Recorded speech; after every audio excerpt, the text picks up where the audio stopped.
Ad Astra Avisosk. We meet again, you two. Hi, Catherine. Do you have any commissions for us today? Commissions, huh?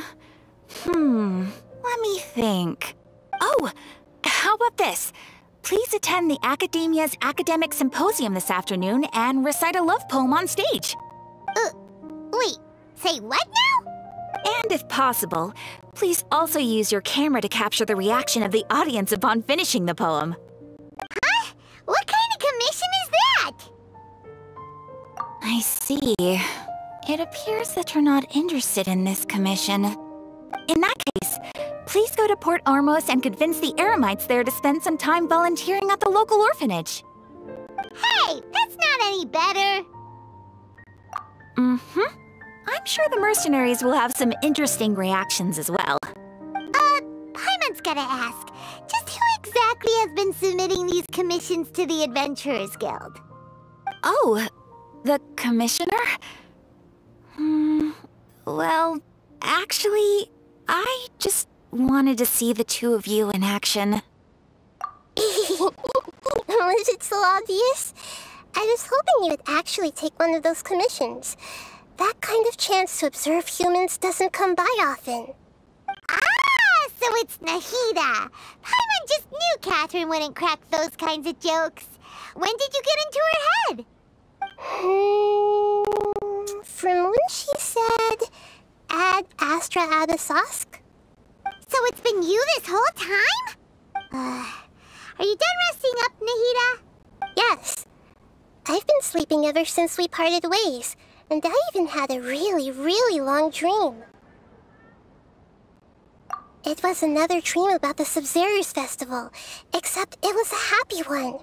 In my dream, I was sitting in the middle of a flower terrace, and everyone in Sumeru City was holding hands as they danced in circles around me. They danced round and round, and everyone looked really happy. I also got to sit on a gigantic flower carriage. Ferris, the Knight of Flowers, raised me really, really high above the ground, and I was throwing an endless amount of Yalda candies at the children.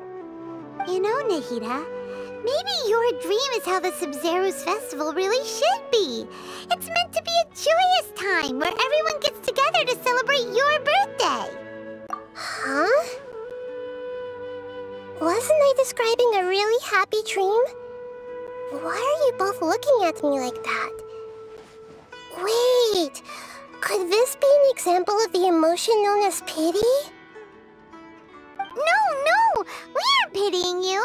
That would only make everything worse. We just don't want you to feel too sad. By the way, have you had a chance to visit Dunyarzad? How's she doing?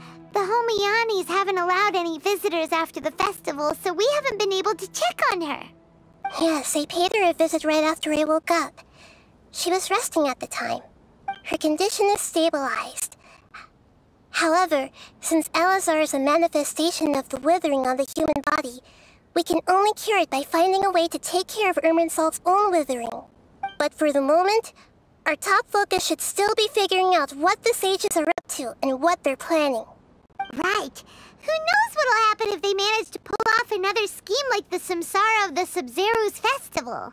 So our first priority should be investigating and putting a stop to the sages' activities. As for how we should pull that off, let's discuss it somewhere else.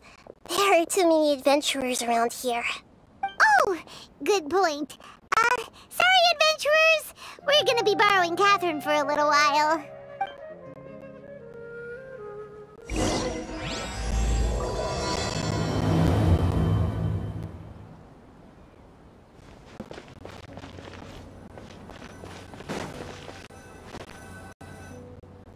continue our chat here. Okay, so do you have any ideas on how we can investigate the sages, Nahida? Actually, I've already done a little bit of work on that. But for now, I want to hear your thoughts.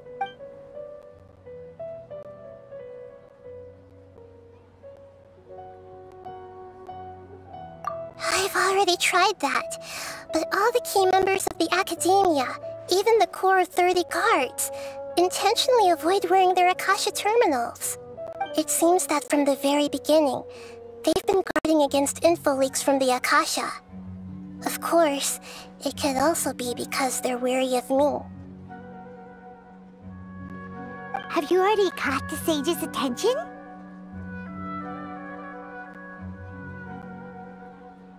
I'm guessing not yet, but distrusting me would make perfect sense if they've ever paid attention to the urban legends about me. In any case, I probably can't take over their minds directly.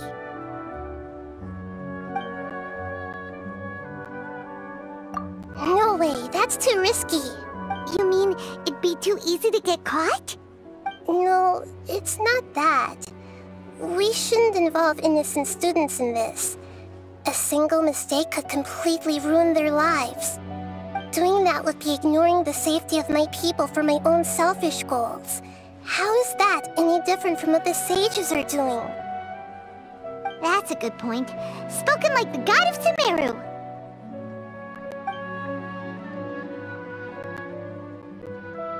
We're in the dark as of now.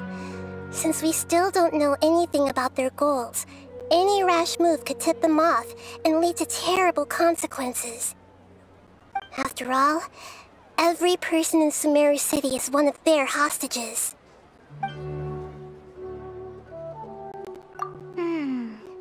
Are we really out of ideas? Nahida, you're super smart, so you already have something in mind, right? Don't keep us in suspense. Spill the beans already. According to a popular theory from the Vahumana Darshan of the Academia, rejecting impractical motions at the beginning of a planning session will give more weight to the actual proposal. Okay, but aren't you the god of wisdom? You don't have to use that kind of gimmick to make us take your ideas seriously. Well, I've been thinking that if I can't directly possess the leaders, and if I can't get ordinary people involved, then I should find someone who's already involved, but hasn't decided to side with the sages. You're saying we should recruit a spy? That does sound like it could work. Oh, before coming back, we met someone named Alhaitham. He seems like he acts alone, and he likes doing stuff behind the Academia's back. They probably aren't in cahoots. Actually, I already have someone in mind. Do you still remember that female scholar named Sataria? Sataria. Paimon remembers now. Isn't she the one who's always trailing behind the Grand Sage of the Academia? We ran into her basically every time the Sumeru's festival repeated itself. You could even say we're old enemies by now. Paimon still remembers the smug and mean way she always spoke to Nilu. I've always liked observing all kinds of people, and Sataria has always stood out from the crowd. She was born in the desert and was hailed as their greatest genius. Her academic gifts allowed her special admission into the Academia, and also gave her the opportunity to serve as the sage's assistant. Oh, Paimon didn't know she was from the desert. She must be pretty special then. Paimon feels like most of the desert dwellers around the city are working as mercenaries. The name Sataria means star. When she lived in the desert, she shone like the brightest star in the night sky. Later on, she was chosen by the sun. The star was given a place in the daytime sky to complement the sun's dazzling light. Soon after, the star witnessed the sun scorching the earth, which brought forth many disasters. The star began to waver. Instead of staying beside such a sun, wouldn't it be better to return and light up part of the night sky? But in the end, she couldn't give up the radiance of daytime. To cope with her shame, the star buried her guilt and closed her eyes. From the sound of it, Sataria's just hung up on the research opportunities here. But she doesn't really support the academia. She still feels guilty about not doing more for the desert, right? She's just running away from her problems. Indeed. When they are presented with complex moral issues, many people will simply plug their ears and go with the flow until the problem can't be fixed anymore. She's suppressing a lot of guilt, but before she realized it, she had already become the sage's accomplice. She can't deny her part in their schemes anymore. Right. We must somehow make her face her problems again. That way, not only can we get useful intel from her, but she can also use it as an opportunity to redeem herself. From my past observations, Sataria will take a day off from the academia every 10 days to do some shopping in the city. Tomorrow afternoon just happens to be a shopping day for her. That'll be our chance. To prepare, let's go check out some of her favorite spots and have a quick chat with a few of the vendors there.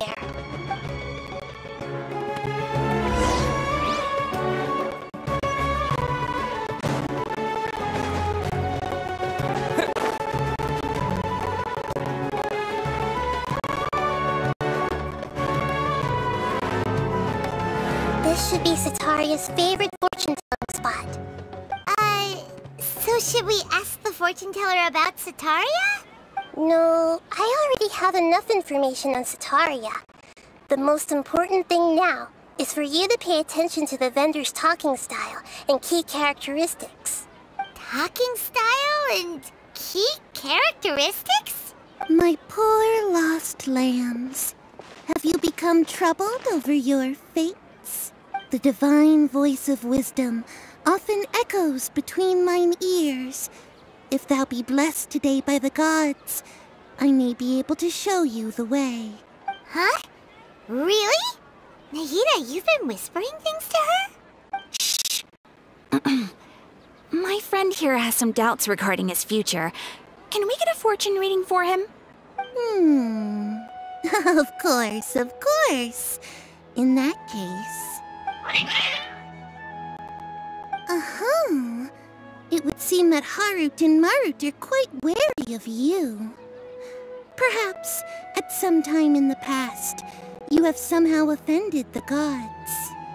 Only mocking the god of Animo, questioning the Lord of Geo's financial savviness, and brawling with the god of Electro. Do those count? Oh, nothing. Go on, pick an aspect for her to divine. Health prospects. No problem at all.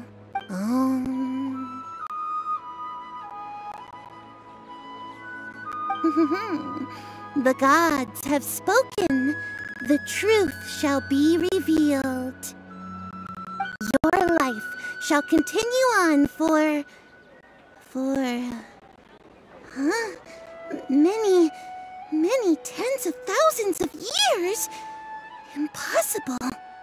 Harut, Marut, did you two spoil my divination? I've never read a fortune so absurd. Actually, Paimon thinks this is probably the most accurate fortune-telling you've ever done. I admit that the orientation of today's celestial matrix is, suboptimal. As such, there will be no charge. Is that so? Well, that can't be helped. If you were to bring some food offerings for Harut and Marut on your next visit, perhaps they could help you reverse the wheels of fate.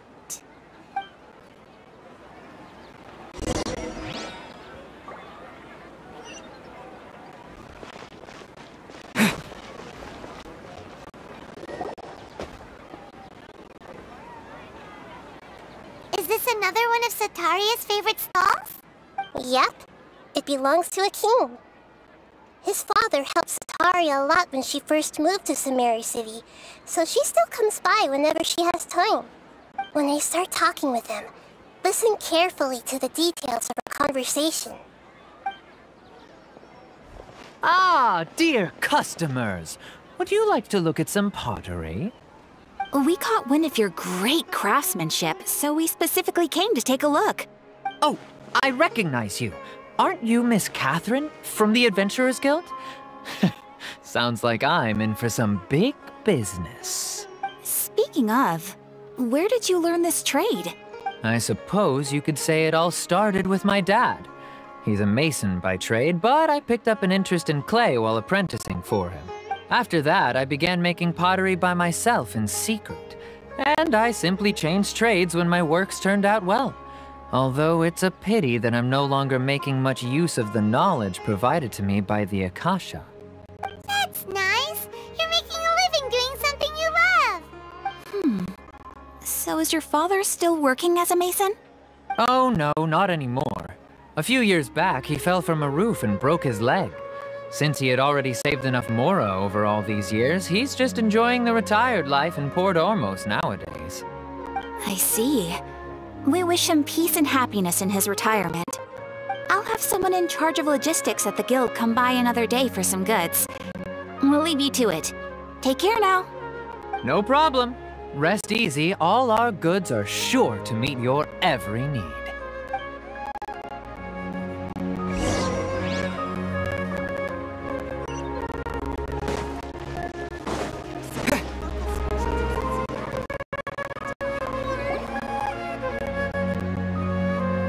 This should be our final stop.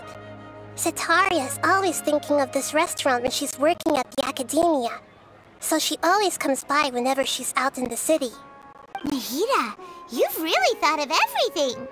It's my duty to protect Sumeru's citizens, after all. Hi there. I feel like I've seen you down by the docks before. Huh? Sorry, I don't quite remember. If I recall, you were having a discussion with someone about shipbuilding at the time. Ah, that's right! I've always been really interested in feats of marine engineering. After all, I grew up in Liyue Harbor and spent my entire childhood staring at the ships going in and out of the port. I came to Sumeru to study, but failed to make it into the academia due to my lack of talent. But I'm still discussing all kinds of problems with different scholars, and I'm continuing to study and perform research from the restaurant's basement. I'm sure I'll get into the academia after their next round of exams. What an admirable spirit for learning. Amazing! Sure, but you'll find hardworking people wherever you go. So this restaurant has a basement as well? Huh. First I've heard of it. That's right. It's not usually open to patrons. Most of the time, employees use it for breaks or to hold private events. I see. Guess that makes sense. Well, good luck with your studies, Miss Chishan. Thank you so much. As long as I can make it into the academia as an official student, I'll be happy.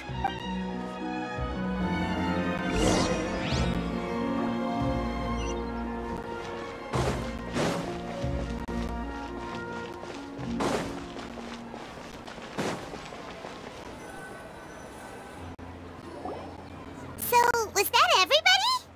Mm-hmm. 3 familiar faces should be enough for Sataria. What's the point of all the information we've collected? Nahida, you still haven't told us how you're planning to make Sataria face her problems. Sataria is already used to avoiding her problems, so we must find a way to break through her usual sensibilities.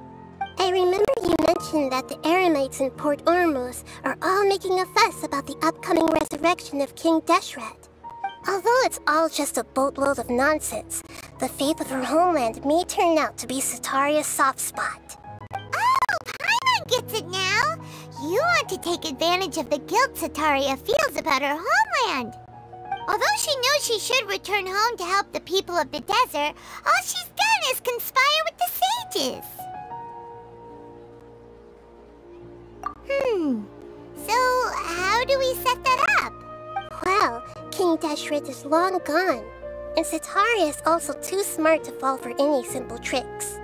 If we simply engaged her under the guise of King Deshret's believers, she would definitely be weary of us, and we may not get anywhere. But if we were to borrow some of her close acquaintances to talk with her, her reaction would probably be very different.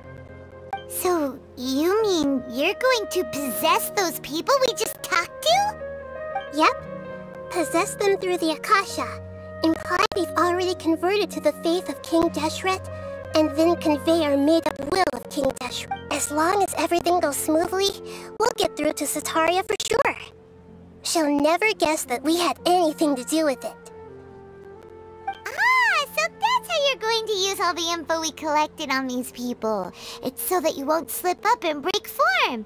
Possessing them will only work if you can manage to pass off as them. Exactly. So, best of luck with impersonating them. Huh? Best of luck? But we don't know how to possess anyone. That's no problem at all. I'll just share all their senses with you once I've possessed them. As long as you're also wearing an Akasha terminal, the effect will basically be as if you've possessed them yourself. Huh. That is pretty convenient. But why does he have to do this? Can't you do it yourself? Although I've been observing humans for a while, I've never been good at imitating them. You're not wrong. It's always been painfully obvious whenever you try to pass as Catherine. If it was at all possible, I would have preferred to leave these people alone. But seeing how things are now, I probably should just accept it and push on. Yeah, don't beat yourself up over it. We're only doing this to help everyone, and we'll only be borrowing them for a little while anyway. Alright, then let's give it a go tomorrow afternoon.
Don't you think my craftsmanship deserves a higher prize?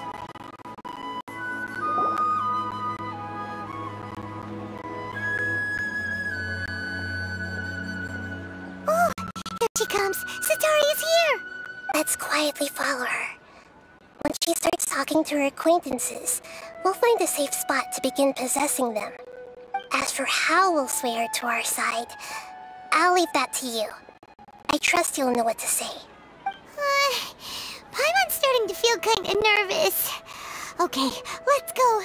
Looks like they've already started talking. Let's find a hiding spot and get started.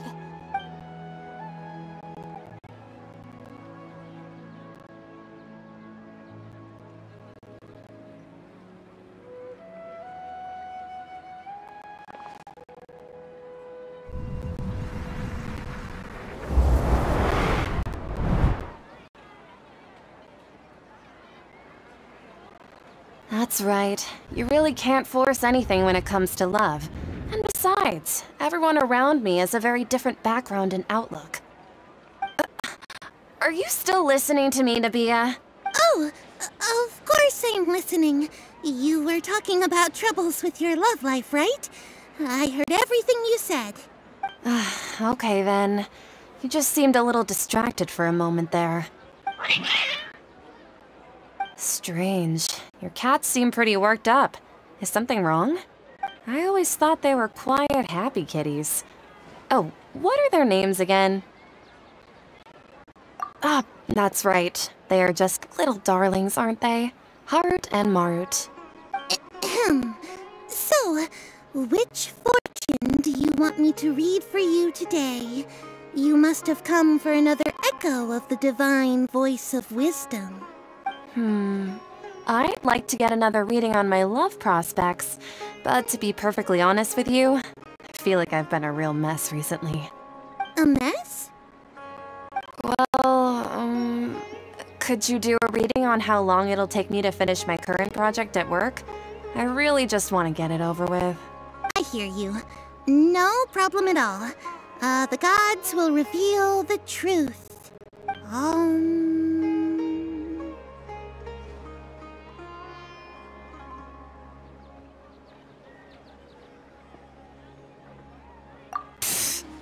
Sorry, your new laugh is just so hilarious. I couldn't help it. Please pay no mind to those kinds of details. The gods are asking. Sataria, why haven't you gone home? Why haven't I gone home? Do the gods really know everything I've been thinking about? Sataria, why don't you just go home? It's a demand now instead of a question. The gods seem to be truly upset. I'm sorry. I know I failed the gods. Please pass on my most sincere apologies and ask for their divine forgiveness. And if I may ask, Nabia, is there a specific god who's speaking to you right now?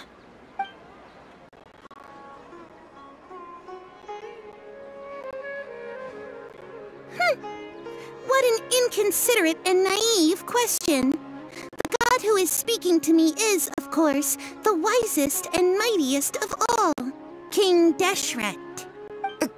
King Deshret? No wonder he would make such a demand of me. Wait a second. King Deshret passed away a long time ago. Even though news of King Deshret's resurrection has been spreading like wildfire, it's all just a misinformation campaign from the academia. How can King Deshret still exist in real life? What insolence! I am King Deshret's most loyal believer. Do you wish to refute his voice of wisdom? Oh, no. As a child of the desert, I am only reveling in his power upon learning that his divine glory has touched even this city. I will think very carefully about his demand of me. I'm sorry. I must go now. Wait!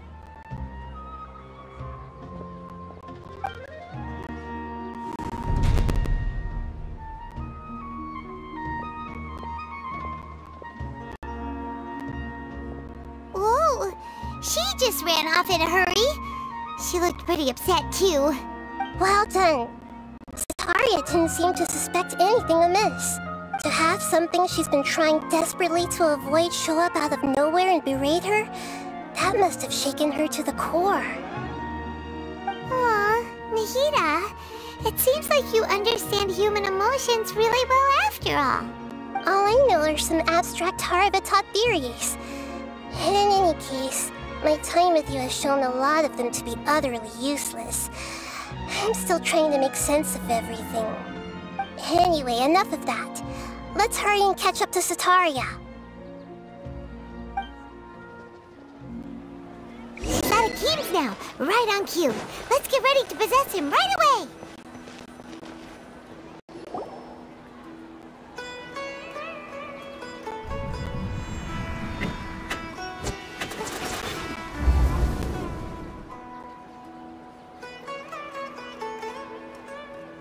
It's okay. I just got caught up in something. Oh, actually, didn't you ask me to help you look for work? What kind of work were you looking for again? Oh, right. Your old man's craft. How could I forget? Speaking of, how's he doing? Is he feeling any better? Oh, that's good to hear. I've been thinking a lot about him. If I could get some more time off, I'd love to pay him a visit. Actually, while we're talking about him, is he still living in Port Ormos? Yeah, he's been retired there for a while. If you could find the time, please write him a letter. Let him know that recently, faith in King Deshret has taken root in Port Ormos and has begun to spread across Sumeru. He has a quick temper and has always been a devout follower of the Sumeru Archon. I don't want him to get into a fight with those King Deshret believers because of a difference in beliefs. Oh? So, who are you siding with in all of this? The Academia or King Deshret? I'm so jealous of you. You were born a child of the desert, yet you chose to betray King Deshret, and now you spend all your time with those crooks from the Academia. Akeem, you don't mean you've also become a believer of King Deshret? What's so strange about becoming a believer of the wise King Deshret? In fact, aren't you the strange one? The one who still can't pick a side? Can't pick a side? Me? Whoa! Paimon had no idea you'd be so good at this! You really zeroed in on the issue and put it right in front of her. It might feel a bit overwhelming for Sataria. But once everything is over, I'll be sure to pay her a visit to her mind and explain everything. Anyway, let's keep going.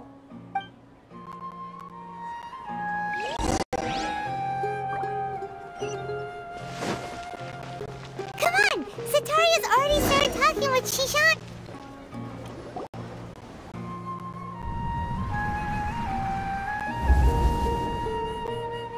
So, Shishan, have you noticed anything weird in the city lately? Like, as if someone was trying to preach to you about something? Oh, right. Speaking of strange things, I celebrated the Sub-Zerus festival so many times that I lost count. That was really weird. Wait, how could you be aware of that? That should be impossible. Nothing in the report indicated anything like that. Are you still failing to realize that the Academia's lowly tricks could never deceive all of Sumeru's citizens? Shishan, don't tell me that you've converted to King Deshret as well! What an absurd question. You make it sound like I should be ashamed for becoming a believer of King Deshret. in reality, shouldn't you be the one who is ashamed? You, who works side by side with the academia and treated people as nothing more than experimental subjects? Please, please stop! Even now, Satari is still trying to run from her problems. She can no longer justify everything to herself. Hey, she's trying to talk to the guards! What should we do? This is the most important part of all. Quick, get ready. Mercenary, you're a member of the Corps of 30, correct? Please help me pass a message to the Matra right away. The situation in the city is getting out of control. Please, try to remain calm, miss. Tell me what's happening in the city. Heretics are infiltrating the city, and they've already converted many residents to their side. Heretics? What kind of heresy are you talking about? King Deshret! Many people I know have suddenly started believing in him, but he's long dead. It's impossible. Miss Sataria, nothing is impossible. You know my name? King Deshret is immortal, and all who defy him will one day pay the price. You must face the truth, Sataria. You tread a treacherous path, and the longer you ignore it, the tighter the Academia's grasp on you will become, and the deeper you will be ensnared. Child of King Deshret, never forget that the desert that belongs to you lies elsewhere. What's so strange about becoming a believer of the wise King Deshret? In fact, aren't you the strange one? The one who still can't pick a side? What an absurd question. You make it sound like I should be ashamed for becoming a believer of King Deshret. Sataria, why haven't you gone home?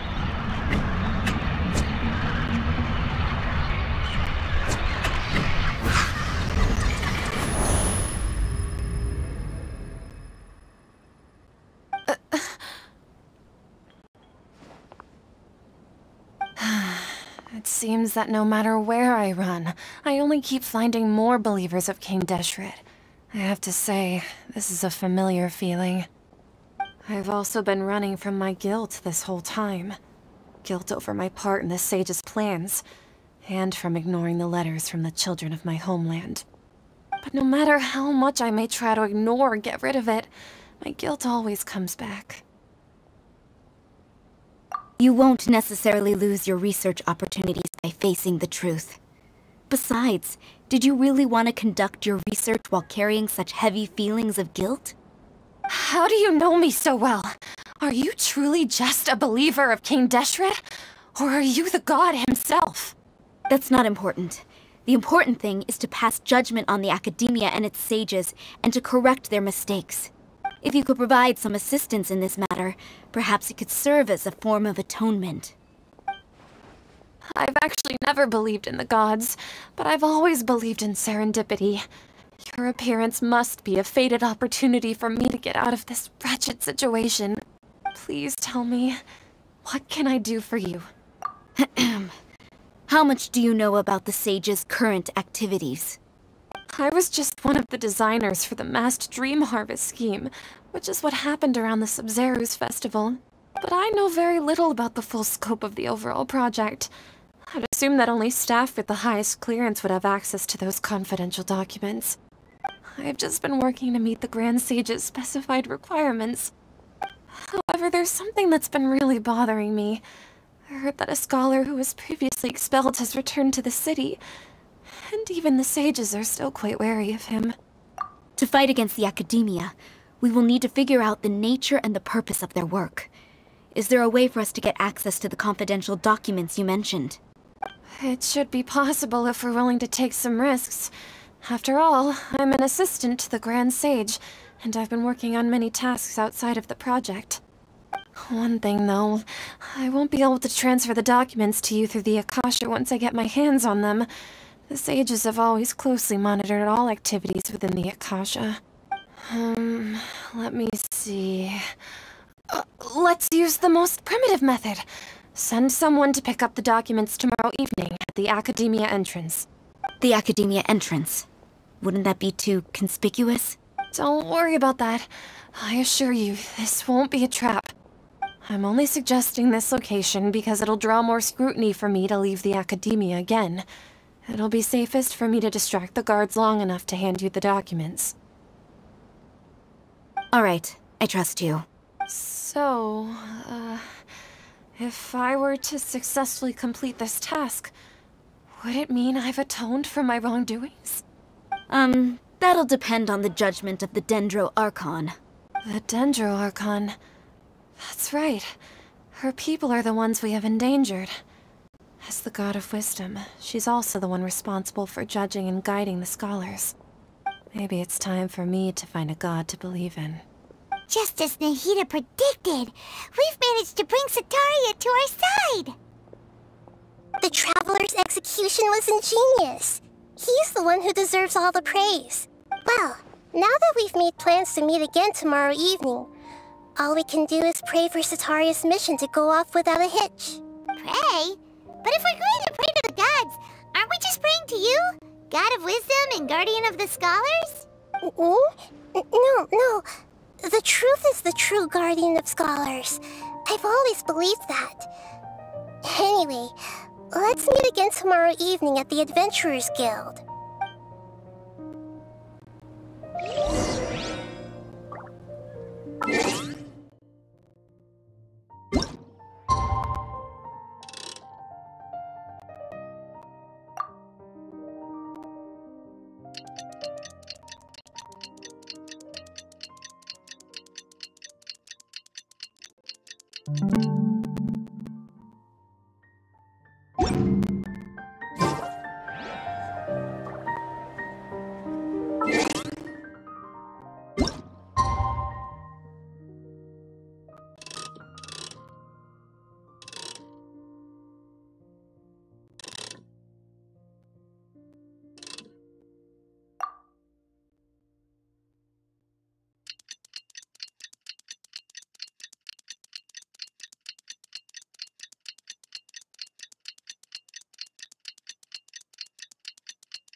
Catherine, right? That's right. I suppose I'm the other Catherine in your mind. Shh! We're on a secret mission tonight, so we need to protect Catherine's identity. Yep, Paimon's right. We cannot fully rule out the chance that the meetup tonight is just a trap. If something were to happen, my existence may be the only trump card we'll be able to play. After all, the academia should still be unable to confirm the existence of my consciousness in the outside world. Yep, exactly. Just what Paimon was thinking. Anyway, enough about that. Let's just make sure to be on our guard. Off? What do you feel is off? It's the middle of the night. Of course it's quiet. You're not getting paranoid, are you? No, I think he's right. It really is a lot quieter than usual. If you look around, there seems to be fewer people on the streets. I'm not sure if this is the case for the entire city, though. Huh. Maybe it's just a coincidence. Maybe Sataria figured out a way to not only distract the guards, but also to get everyone to go to sleep early, just so we can exchange the documents in peace. I also can't quite figure out why things feel a little off. But now that we're here, let's go ahead and meet her as we planned. Well, regardless, as long as you're here with us, Paimon feels a little safer.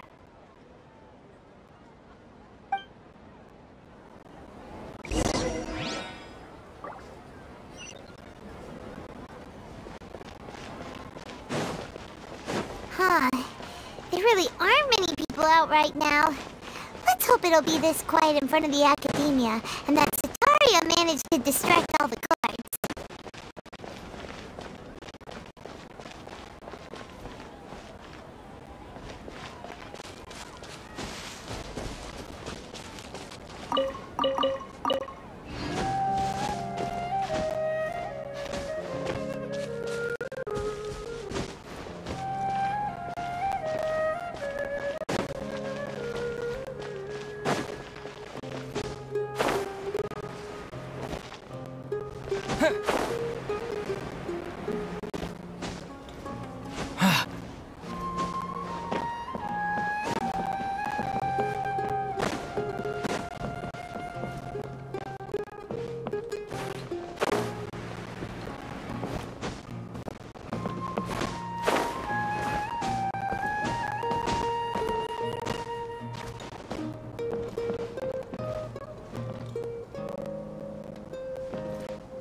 At this hour of the night. Ah, the triumphant hero returns at last. And to a rather spectacular welcome, even if I do say so myself. You're the outcast, expelled from the academia. Indeed I am. Although these days they tend to call me the Doctor.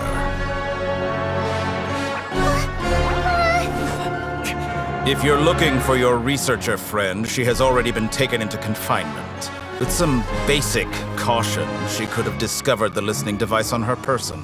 Clearly, she lacks the degree of rigor expected of a true scholar.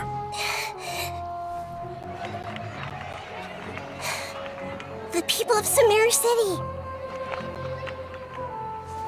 What have you done to them? I simply made some minor adjustments to their Akasha terminals. Now they can deposit information directly into the subconscious. As you can see, all these lovely people now believe this traveler is a hero who has just saved the world. My experiment is a success. And now it seems they can no longer hold back their sheer adoration. Oh no! What should we do? These are all just regular people!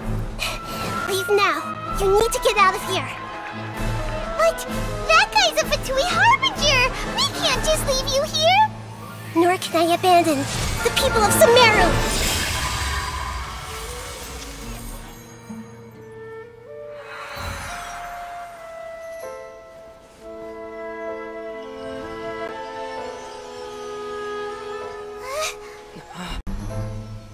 Don't worry. We'll meet again outside of the city.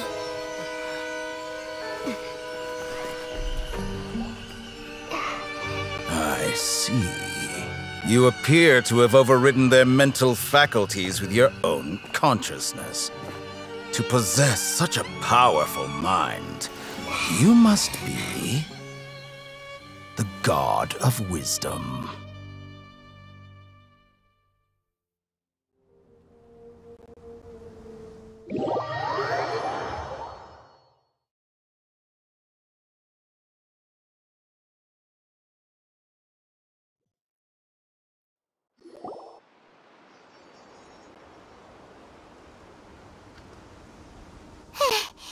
This should be far enough. Paimon needs to catch her breath first. Is the Hida going to be okay? We only made it out because of her. Paimon wasn't counting on running into a new Harbinger here, let alone such a high-ranking one. That guy was number 2. So scary. He called himself the Doctor. Remember, Tainari told us about him. Sataria did say that someone who once got expelled from the academia came back recently, and that even the sages are wary of him. Yep, sounds like she must have been talking about the Doctor. Yeah, now that the doctor's in the picture, we're no longer just dealing with the academia. They're in cahoots with the Fatui. But what are the Fatui after this time? Another Gnosis? Yeah, things would be a lot easier with Nahida's help. Nahida said we'll meet again outside of the city. But we can't just keep waiting around, right? You mean... Oh, right! Wasn't he invited by the sages to work on some project when we were staying with him in the Vidia forest? That has to be the same project. Even though he turned it down at the time, he might still know something. There's no time to lose. Let's go to Gandharvaville.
Hold it right there. A blonde-haired traveler and a floating fairy. We've got you, all right. Take a look around. You've fallen right into our trap. Are you mercenaries from the Corps of 30? Did you come here to arrest us? Corps of 30? We're nothing like those government lapdogs who don't even get scraps for their work. We are an elite brigade that commands the highest commission rate in all of Sumeru. We're here on the orders of a client known only as the Outcast. The Outcast? An outcast from the academia? But why wouldn't the doctor just send the Fatui after us? Still wasting time on idle chit-chat. We'll shut you up soon enough. Get them! You're up, Traveler! A new punching bag. It's showtime!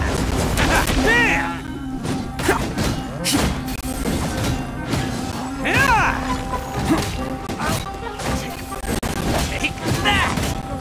Attaboy!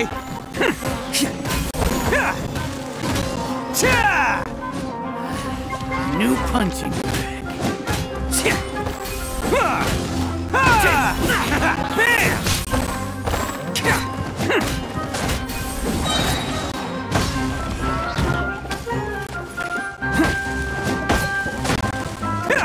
Let's roll!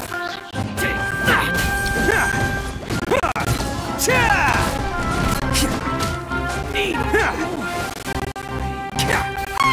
It isn't over yet! Here comes reinforcements!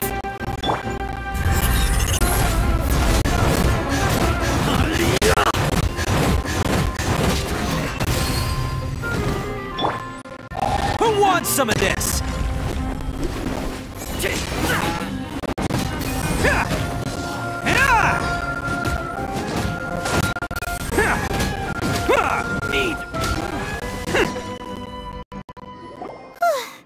That was pretty rough. Is that what elite mercenaries are like? Yeah, looks like we'll have to keep our guards up. But this doctor guy seems like a pretty tough opponent. He knew exactly where to set up an ambush. Did he predict that we would try to find Kainari? Going up against smart people is tough. Anyway, let's keep going.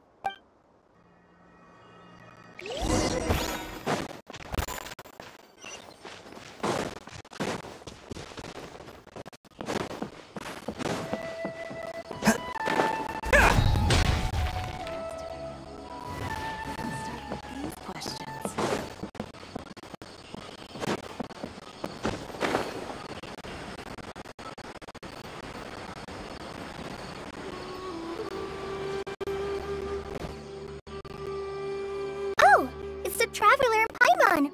What are you two doing back here? Kale! It's nice to see you again! Are you doing alright? To be honest, I'm not doing too well. My Elazar has been progressing at a faster rate lately. I'm finding it harder to complete more intricate tasks. As a result, Master Tighnari is taking me off the patrol schedule. He will only allow me to stay here and coordinate other people's tasks. Oh, Kale! Speaking of Tighnari, did he leave on patrol? We're here to talk to him! Oh, Master Tighnari? He just left the video forest a little while ago. He was headed to the party's DI. He left? What? Isn't Tighnari always saying that he never wants to leave the video forest? He even turned down the season invitation! I thought that was weird too. Master Tighnari always prioritizes his work as a forest watcher above everything. He almost never leaves his post. He left in a hurry this time though. No, I only found out that he left for a message he left behind. He also made sure to delegate all his tasks using his schedule. To leave in such a hurry? I guess he had something urgent to take care of. Master Tighnari originally studied in the Immortal Archon Academia, and part of DI is something like the Immortal Research Base. Many rich shrubs and grasses have been planted there for research. I know that before he became a forest watcher, Master Tighnari once spent a long time conducting research of Party's DI. A research base, huh? Gotta wonder what kind of research Tighnari decided to work on all of a sudden. Oh, we don't have a lot of time, so let's go look for him at Party's DI.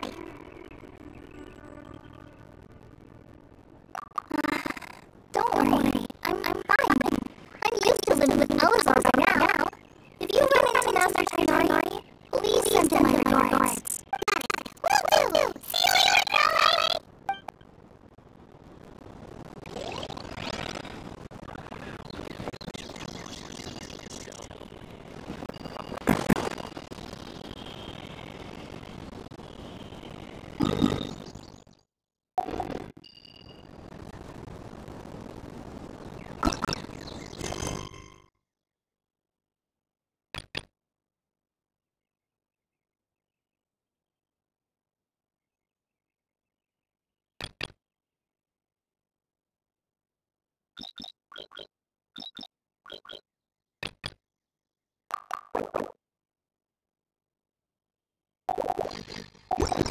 Best flavor in the world. The sweet.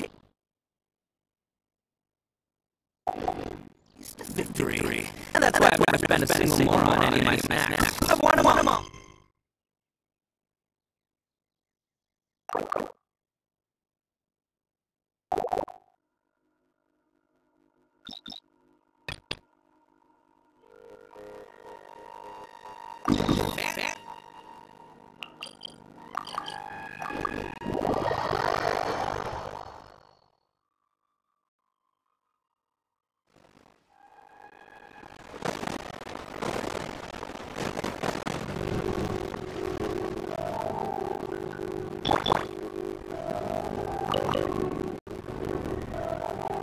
Traveler, you've come at a good time. Wait, this sounds like another mission. It is as you say. The commission this time around is of high importance. It pertains to the safety of the video forest inhabitants. Huh? What happened?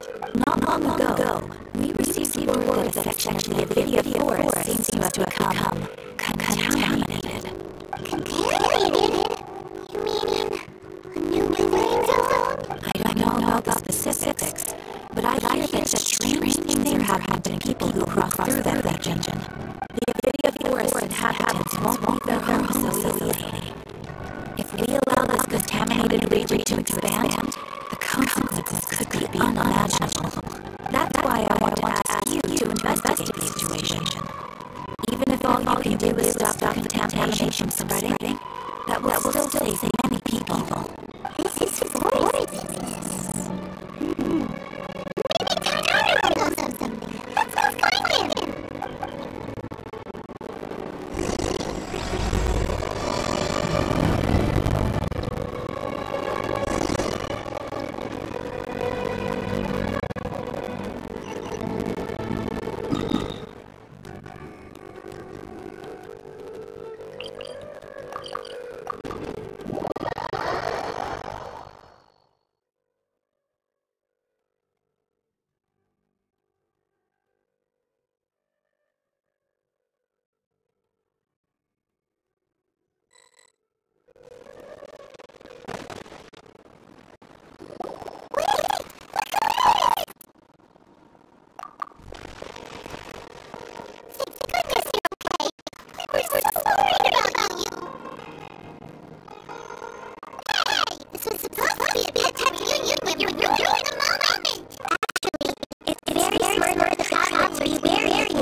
only happened after we split up, and I was facing the dark by myself.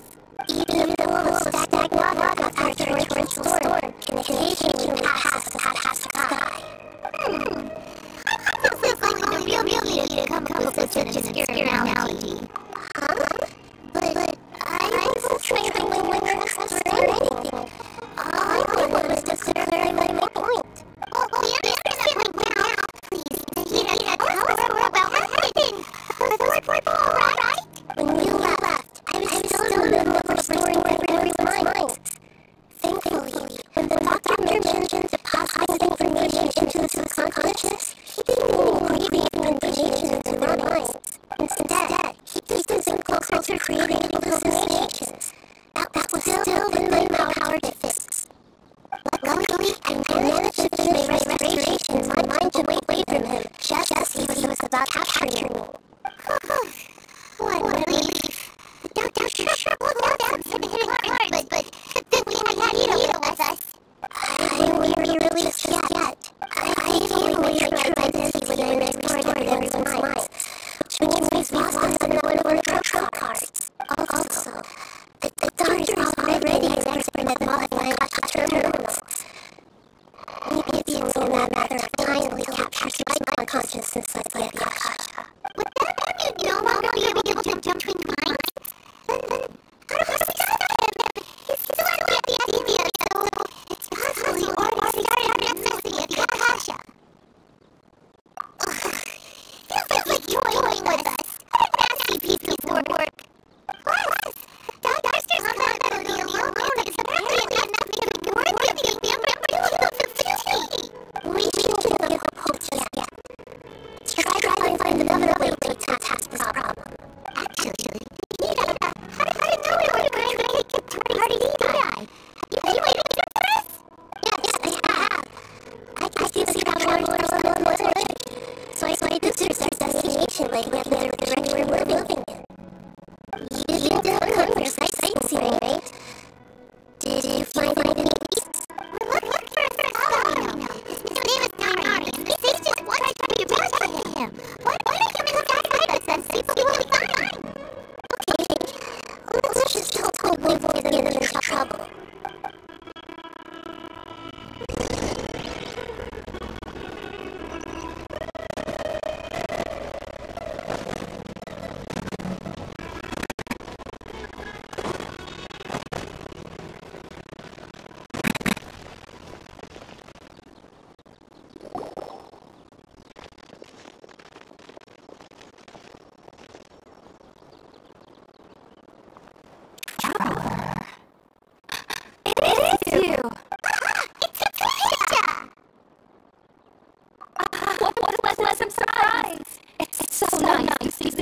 Again.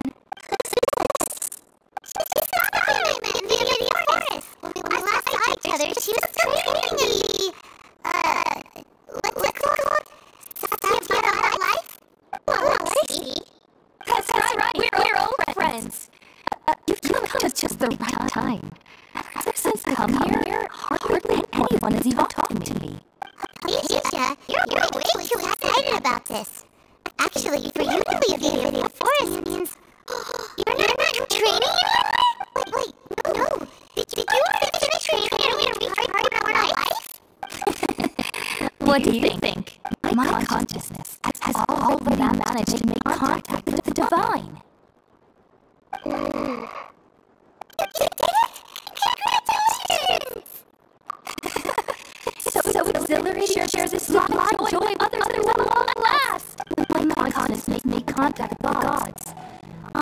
What a supreme and unparalleled experience that was. That sounds incredible! Oh, alright. Actually, please wait. I haven't forgotten my promise to you. Remember?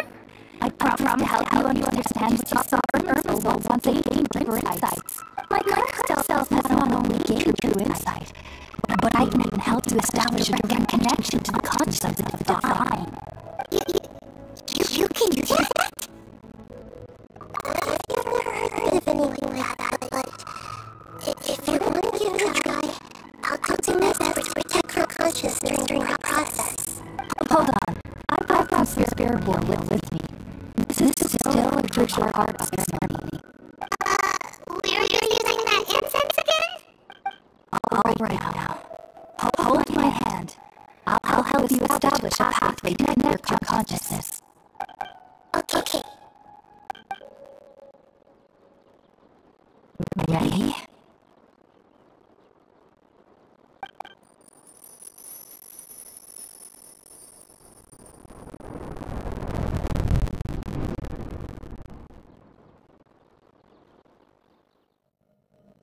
It's a very trials for me to finally understand. The world is just an elaborate tapestry of lies. My fury will never be quelled. The first tree was a god, my creator, my mother. Valuing strength of all, she saw no worth in how I was started. The second was a human, like my family, my friend. Consumed by fear, he saw me as an abomination. The third was one exactly like me, all hope for the future. A fledgling barely out of the nest. Powerless for his mortality. He broke his promise to me. Humans can't be trusted. And the gods fill me with pure loathing. So I said good riddance. I denounced the world and laughed in its face. My chest will never again be defiled by worldly filth. I will scrub away every last trace of human emotion. Then it will be empty, like blank slate, and ready to receive a supreme gnosis, brimming with pure divinity.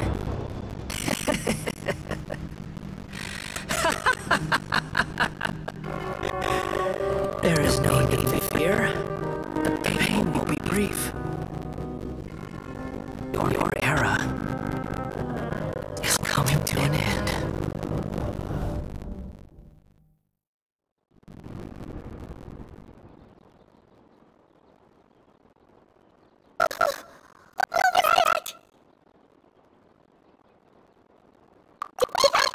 Just about Valdir's memories?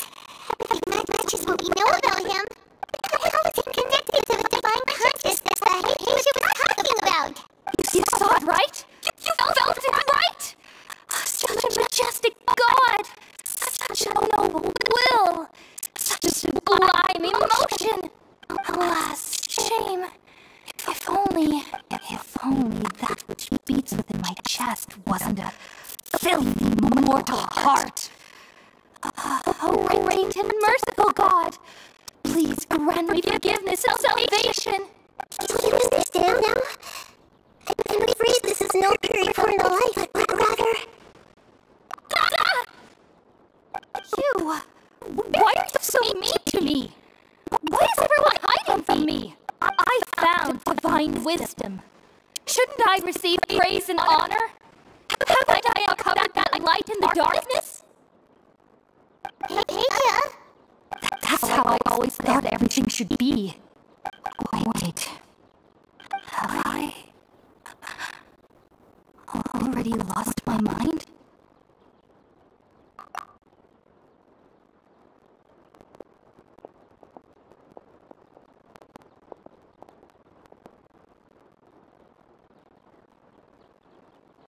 Wait, something isn't right.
Oh, the Traveler's back?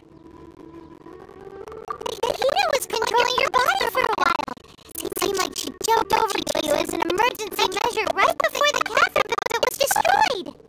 After that, Yari heard the commotion and came over. He helped us defeat the mercenaries and then he ran with us all the way here.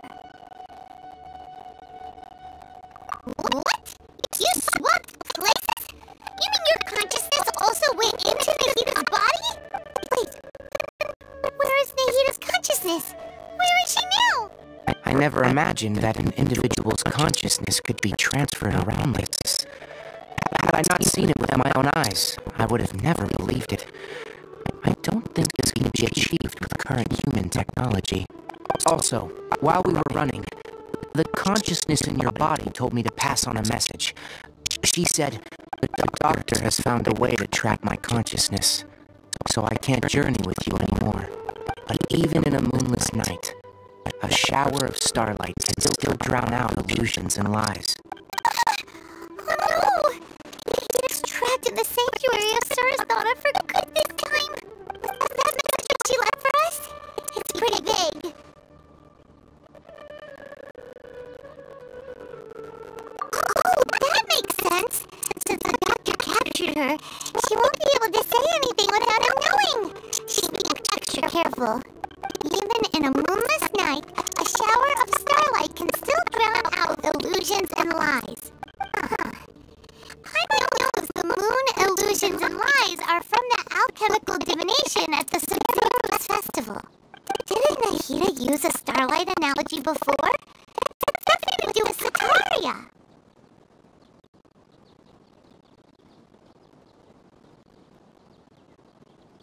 Oh, that makes a lot of sense. Huh. Do you think Nahida was telling us to go find help in the desert? But she isn't with us anymore.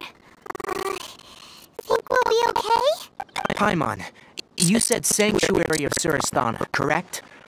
Does this mean that this Nahida you're talking about, the consciousness who was occupying the Traveler's body, is the Dendro Archon?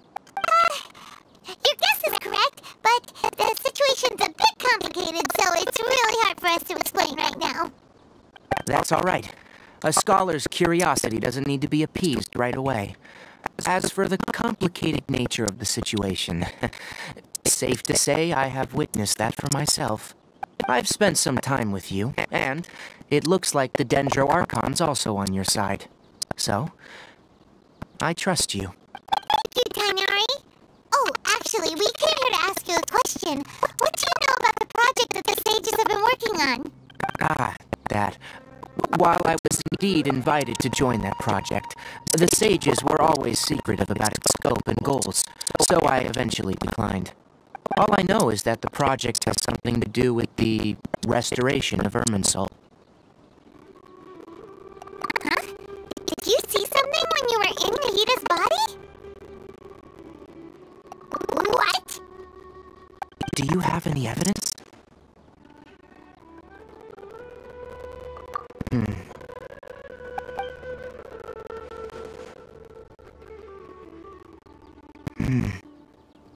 So that's what happened.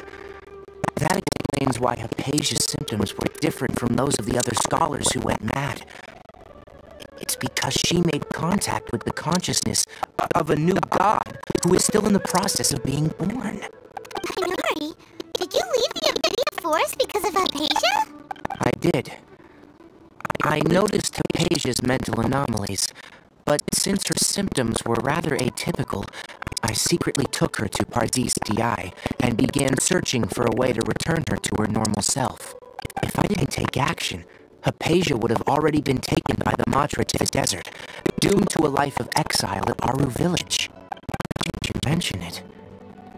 I knew the Academia has never thought particularly highly of Lesser Lord Kusanali, but I still didn't expect him to do something as arrogant as creating a new god.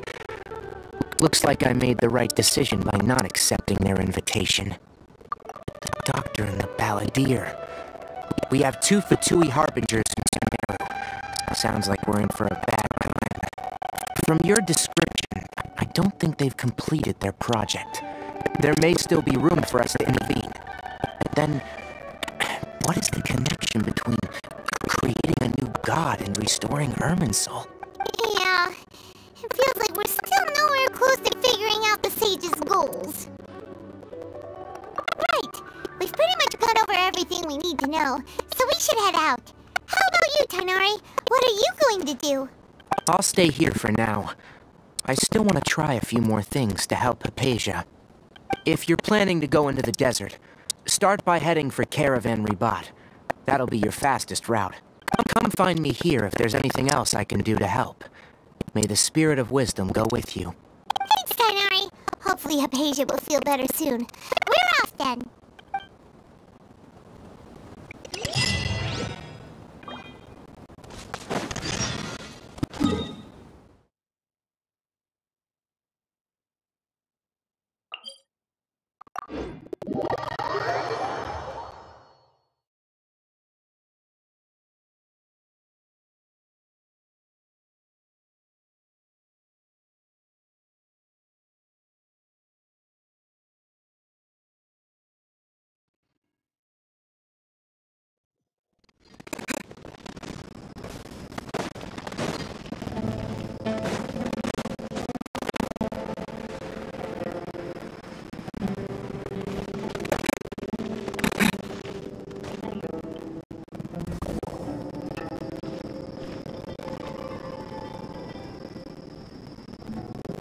We finally made it to Caravan Ribat.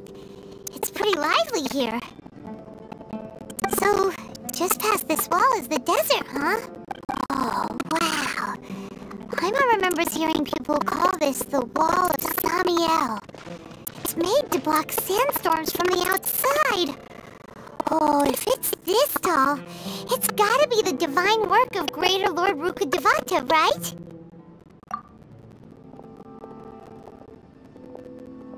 Enough gawking. Come on, follow me. Huh? Over here. Oh, hey, then went that way! Let's hurry up and follow him. Wonder what he's up to.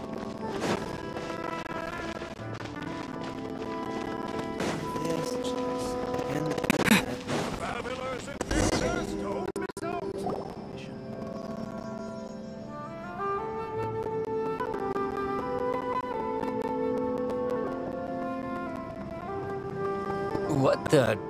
Where did he go? How did we lose them? They were just here a second ago. More Eremite mercenaries? Who are they working for this time? Anyway, Traveler, it seems like we were being followed again. You were too careless. You should have noticed those hopeless amateurs trailing you a long time ago. There's no need to thank me. I've never cared to keep track of personal favors. All I did was correct a mistake I happened to come across. It's a habit I developed at the Academia. You really gave Paimon a scare, Alhaitham. We never thought we'd run into you here. Last time we met at Port Ormos, didn't you say you were going back to the Academia? Wait, don't tell Paimon that you're here to take us back on their orders! Oh, so you've already landed yourselves on the Academia's hit list. I can't say that I didn't expect it. However, had I wished to turn you over to the Academia, don't you think you'd already be the Eremites' honored guests by now? Oh, right. You do have a point. I have no interest in running errands for that project. As a scholar, I've always belonged to the camp that promotes researcher autonomy. And these days, you're more fascinating than anything the sages can offer. Not quite. To tell you the truth, I'm still investigating the Divine Knowledge Capsule. Unfortunately, I've run into some difficulties. Everyone says the capsule originated in the desert and was eventually moved to Port Ormos. If I am to get to the bottom of this, I must understand how the capsule first came to be. Which brings me back to you, and why you're so interesting. The leader of Ain al-Ahmar used the Divine Knowledge Capsule right in front of you. And upon seeing him, your expression became perplexed, and you were lost in thought for quite some time. To have that kind of reaction, I think you must have realized something. Are you interested at all in sharing what you've been hiding from me? Oh, Haytham, you really have a ridiculous eye for detail. What kind of person even notices or remembers stuff like that? So that's your answer. Well, I do work for the academia after all. So considering that, it is indeed wise to keep your cards close to your chest. But that does prove you do have some undisclosed information about the Divine Knowledge Capsule. Am I right? No matter. Rather than simply learning the answers from you, I'd still prefer to investigate on my own. Speaking of, you two are also headed to the desert? That's right! We have the same plan as you! But we don't really have any concrete goals at the moment. Then I'd suggest starting with Aru Village. It's the largest settlement in the desert, so it'll probably have more resources and intel than anywhere else. Well, would you like to head there together? It's always better to travel with someone you know. Let's go!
It's a rare opportunity.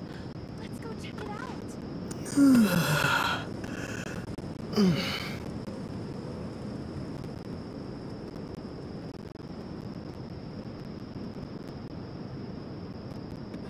I really wouldn't recommend going there.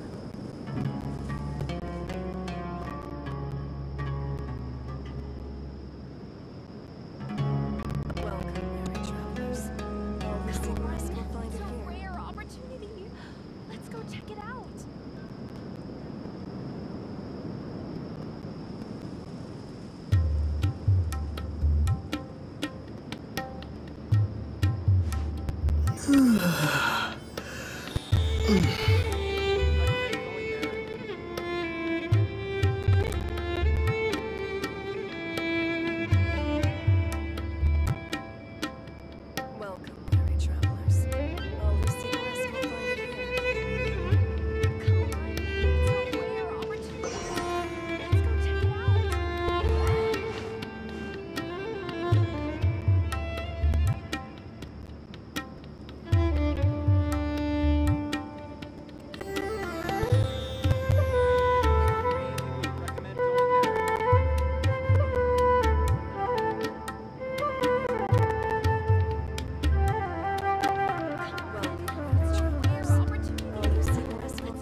Come on, it's a rare opportunity.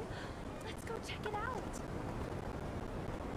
Welcome, travelers. I really wouldn't recommend going there. We'll find it here.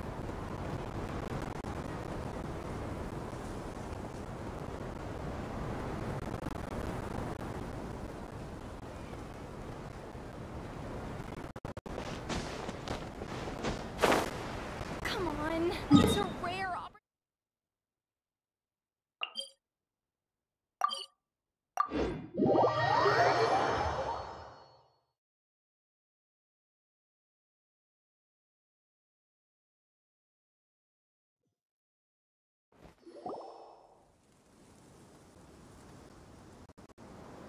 Before us lies Aru Village, the safe haven of the desert folk. Whoa, this landscape is really something else. What a cool place! Let's go check it out!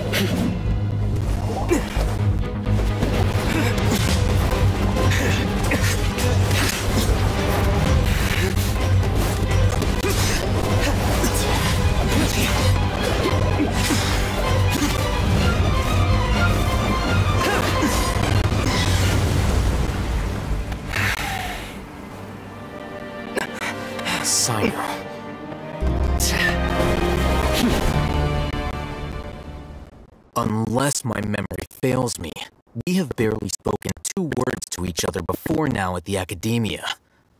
Would you care to enlighten me as to when and how I invited the General Mahamatra's wrath? Oh, Hatham. Do not think you can escape my judgment, just because you managed to escape my attack. Judgment? So that's how you'd characterize your actions here, is it? Or would elimination perhaps be a more accurate description? Had I used my full strength, not even this traveler would have been able to stop me. Though styled like an assassination, I sought only to ensure that my target would be unable to flee or resist. Standard practice for the Matra, as well you know.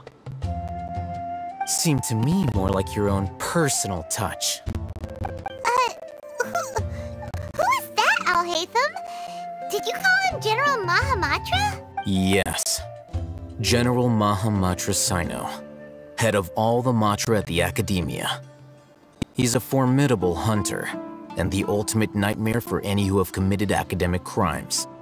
You seem to have placed a lot of trust in Alhaitham, to the point of blocking an attack for him. If I were you, I'd never choose to side with him. I wouldn't believe a single word that comes out of his mouth. I have been pursuing this scribe for a long time. I urge you, stand back and do not seek to defend him any longer.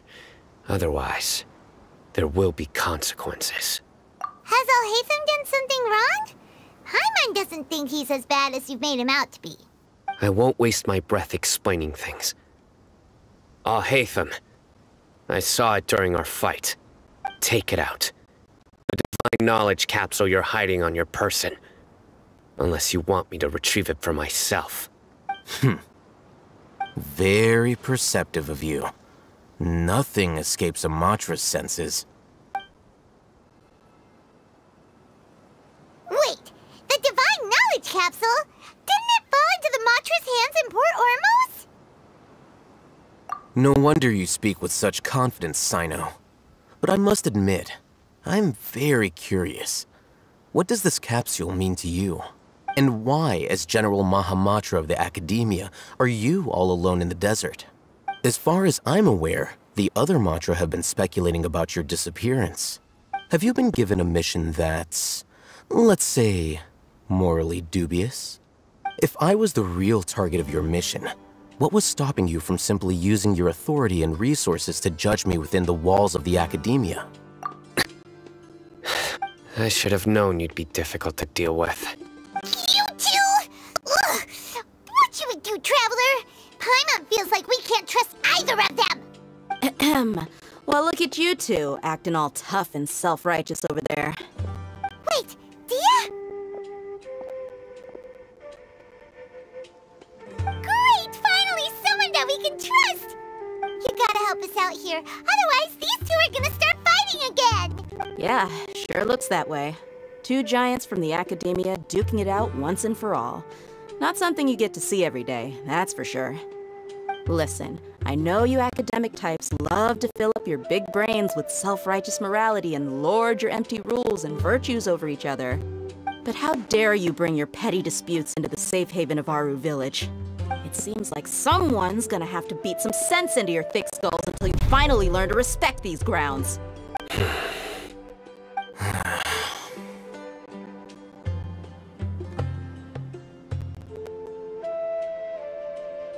Hey, did either of you hear a word I just said?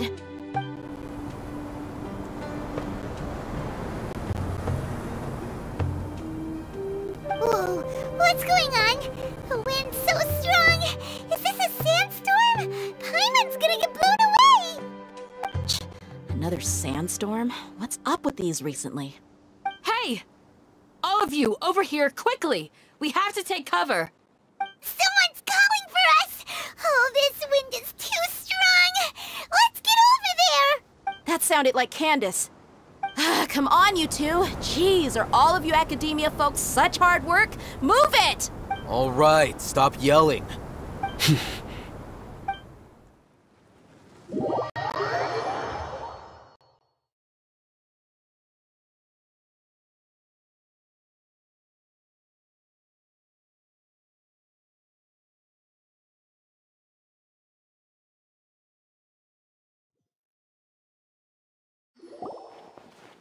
Well,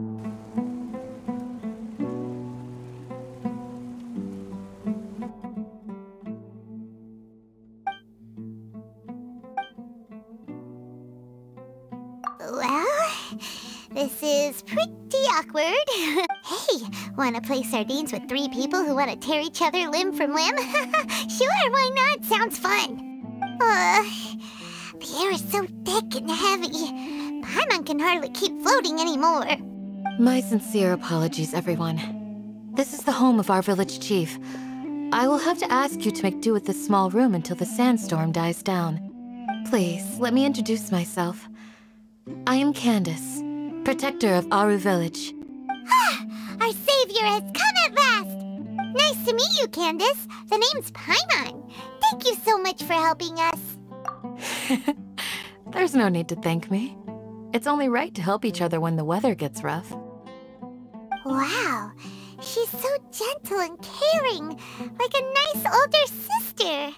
Unlike those guys over there. All right. Now that we're all better acquainted, we should return to the topic at hand.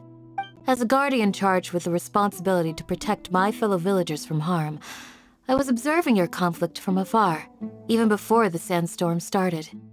And now that you have set foot within our village itself, it is all the more my responsibility to make absolutely sure that you pose no threat whatsoever to us. So please, have an honest and sincere conversation with one another, and put your hostile feelings to rest. If anyone dares to start anything again while they are under this roof, I will not hesitate to send them out for some quality time with the creatures of the sandstorm. Oh, on second thought, Paimon may have misjudged Candace's character. And that goes for you too, Miss Dia. Do I make myself clear? All right, we got it, Candace. That's what I like to hear. So, which of you will begin? I was supposed to be a mediator, but I might have gotten a little too involved just now. Anyway, one of those two should probably start talking. Wait, that was you trying to be a mediator? I have nothing to hide, so there's no shame in explaining myself. While Alhaitham wasn't wrong about the other Matra not knowing my whereabouts, it's not because I've been assigned a morally dubious mission. Rather, I've chosen to exile myself. Huh? Exile yourself? A little while ago, I discovered that there was data missing in the Academia's project planning and development files. What little they did report clearly did not match the project's actual progress. As General Mahamatra, I had the responsibility and authority to request an audit. However, to my surprise, the person responsible for the erroneous data was none other than Grand Sage Azar himself. I tried to investigate the issue myself before submitting a formal audit request, but I soon found that all leads and potential pieces of incriminating evidence were carefully concealed from me. I began to realize that they were cautious of me from the very beginning. Unsurprisingly, the Grand Sage rejected my audit request as soon as the submission reached his desk. He even said to me, "The power of the General Mahamatra is granted by the sages. You have no right to judge us." So they really are up to no good. I realized then that to the Grand Sage, the Matra are nothing more than tools for the sages to assert and maintain their control over knowledge. The vows that we took, the principles that we strive to uphold, they are meaningless to the Academia of today. I believed it would be wise to flee the Academia before the sages had a chance to take action against me. This way, they can no longer see nor predict my actions. I will never give up on this investigation. There's no need for someone else to give me power or authority.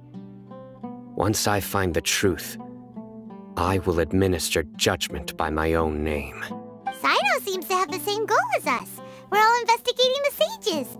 Plus, now that he's no longer the General Mahamatra, he somehow feels a lot less scary.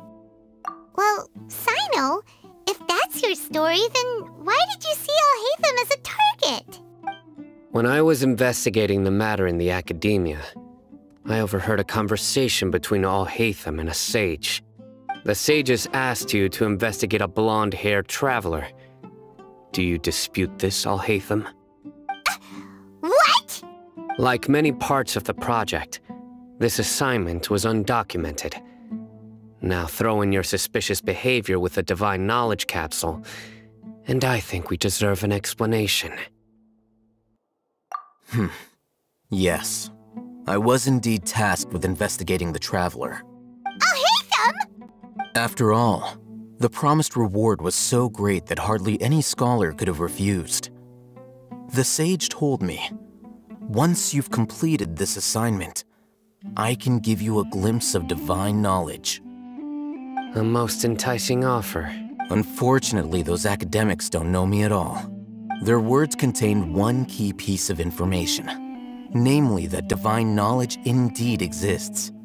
That gave me all I needed to know. From my perspective, the sages are far from trustworthy. Think about it.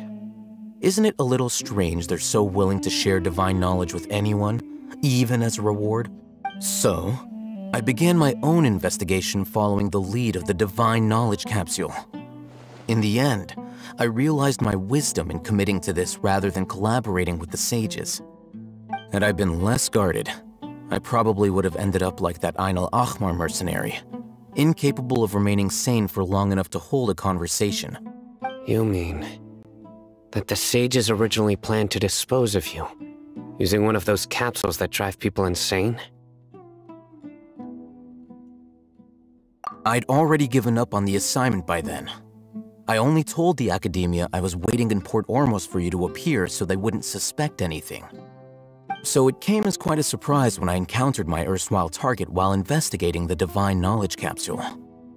Criminals do love to talk about coincidences. Even though I ran into the Traveler by chance, I had no intention of providing assistance to the academia. Also, you should remember, you were the ones who decided to follow me and strike up a conversation after I left that tavern. That's true. Alhaitham helped us out at Caravan Rebat as well. Maybe he's telling the truth. I'm willing to apologize, if that's worth anything to you. I took the Divine Knowledge Capsule behind your back because I judged its existence to be a significant risk. I felt that it would be best for no one to interact with it before it had been properly studied. After all, curiosity often proves to be the most dangerous thing in this land. You should be well aware, Scribe Alhaitham, that curiosity can also lead you to danger and suspicion. Answer me this. Did the sages share any information about their project with you? Have I not made myself clear? You and I are both distrusted by the academia. Do you really think they would tell me anything? Fine. Although you haven't completely proven your innocence, I won't regard you as an enemy, for now. As you wish. Good. I'm glad to see you two clearing up your misunderstandings. And now you, Dia. I believe it's your turn. Oh, sorry. Whatever the boys were talking about must have been so boring that I spaced out. My situation is pretty straightforward. My employer, Dunyarzad of the Homayani family, is friends with the Traveler and is currently recovering from her illness at home. I had nothing going on, so I decided to return to Aru village for a visit. I was actually looking forward to a pretty exciting time getting back together with everyone here. But then I saw these two random guys in the middle of a pointless argument. It ticked me off, and things went downhill from there. Is that all? Well, I will admit that definitely sounds like your style. In that case, welcome back, Dia. That's more like it. I missed you all so much, Candace. Whoa! What was that sound? No need to worry. Now that you're no longer at each other's throats, please make yourselves at home. I'll take a quick trip outside to clear out some of those creatures in the sandstorm. Creatures? In the sandstorm? Are you sure you don't want some backup? Fighting in a sandstorm is not for the faint-hearted. Anyone without extensive training in these conditions is at a disadvantage.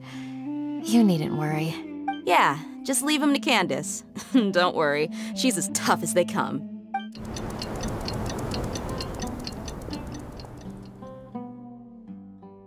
The wind's died down. That means the sandstorm's over, right? Candace still isn't back yet, though. Is she alright? Maybe we should go out and check on her. When you put it that way, even I'm starting to feel a little worried. All right, let's go. We've been here long enough, and the boys are as chatty as the floor.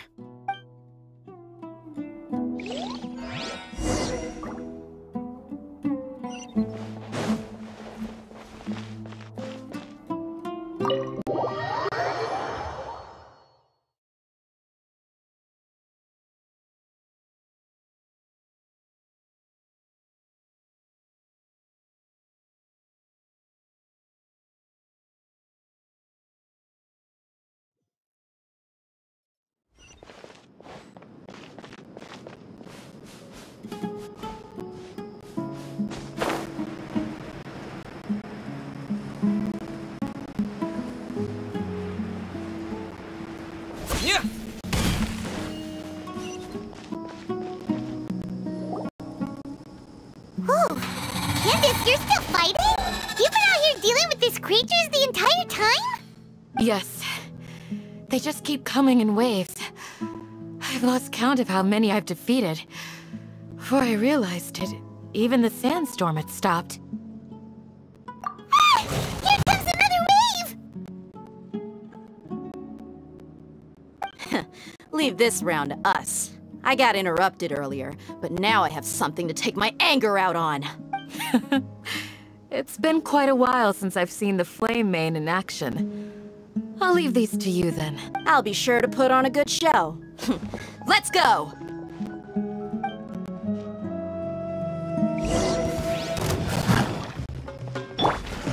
Look alive!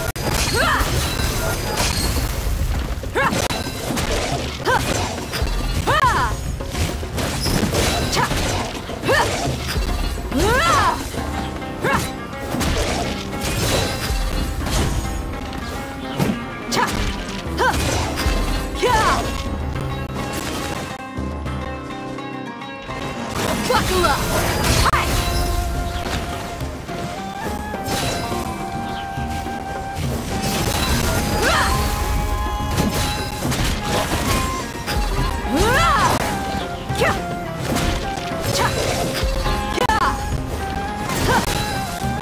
You ain't messing around!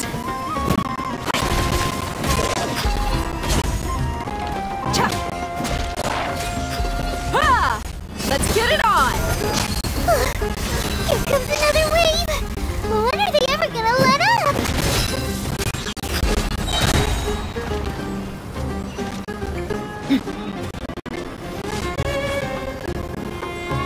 Gloves off!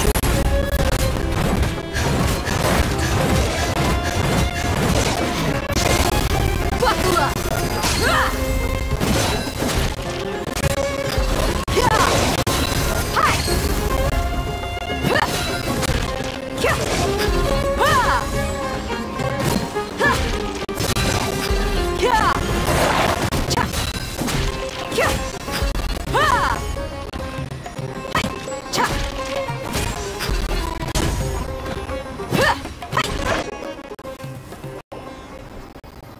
The creatures stopped appearing. Was that the last of them? What we fought just now was probably the aftermath of the sandstorm. So we should be safe for the time being. Well fought, everyone. No injuries, I hope. Huh? Who are you? My apologies. I haven't had a chance to greet you yet. I had my hands full taking care of the village's elderly and children. I am the chief of Aru Village. Everyone usually calls me Uncle Anpu. Sir, I am also originally from the desert, but I have not been back for some time now. May I ask if such sandstorms are common? I can't say they've always been common, but recently the storms have become increasingly severe and frequent. Besides sandstorms, we also occasionally get earthquakes. According to an investigator who stayed in the village a while ago, these unusual natural phenomena are related to the withering of Irminsul. Another effect of Irminsul's withering. So, Irminsul's withering causes withering zones in the forest, and sandstorms and earthquakes here in the desert? Everything in the natural world is inextricably connected to Irminsul. These regional symptoms can indeed be a reflection of Irminsul's present state. Everyone in Aru Village needs to take good care of themselves. Speaking of which, why haven't I seen a single village keeper since I got here? Village keeper? Who are they? Village guards like Candace? Does your curiosity know no bounds? Village Keeper is how Aru Village refers to mad scholars, exiled here by the Academia. Most of them are scholars who lost their sanity after a period of training in the Avidia Forest. The Academia believes that their crazed mutterings may have a negative effect on the psyches of other scholars. So, they're forcibly exiled to the desert. Though if you ask me, it's all a boatload of nonsense. Alas, that's exactly what we've been trying to investigate. One by one, the village keepers have been mysteriously disappearing without a trace. But no one in the village has ever seen them leave. If you're planning to stay around the village for the next few days, I'd appreciate it if you could keep an eye out for them. I've had encounters with those people in the past. I'll see what I can do to help. The Matra are the ones responsible for their exile. Now that you're no longer with them, are you trying to alleviate your guilt and atone for your past sins? I'm fascinated by how you think.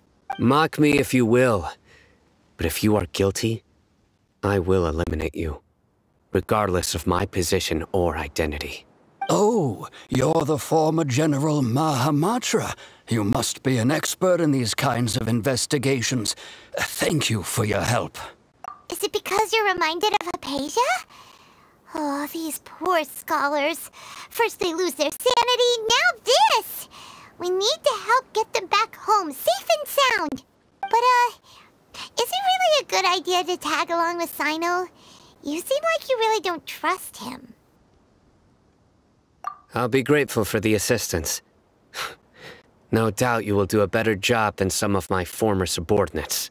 Let's start by finding a spot to share what we know so far.